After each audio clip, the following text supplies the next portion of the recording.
February 15, after Valentine's Day, saka kami nag-celebrate ng Valentine's namin. Dito na kami sa restaurant. At tala na ni ate ang menu. Wala, biglang umalis si ate oh.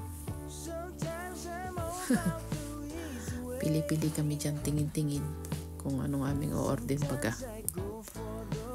Tapos para pag upo namin sa table, alam na namin ang aming order. At yan na nga ang order nilang dalawa oh. Si Aiko nakuha pa ng potato fries sa order niya. Hindi pa na siya sa kanyang order. Ayan. At ito naman ang amin. Yan oh.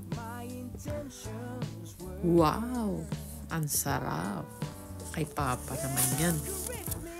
Ito yung sa akin oh. Steak. Masarap din yan eh. Nakulo-kulo pa. Talagang bagong luto eh. Sarap yan. Wow. At ito ang dessert naman. Ang dalawang matakaw ng ice cream. Lalagyan pa niya ng syrup. O yan. O. So sinasabi pang lalagay daw niya doon. Takaw ng matatamis yung dalawa. Payat lang ang peg. Lagi na lang ganyan. Ay, ito naman ang kay Papa. Hindi nagpalamang.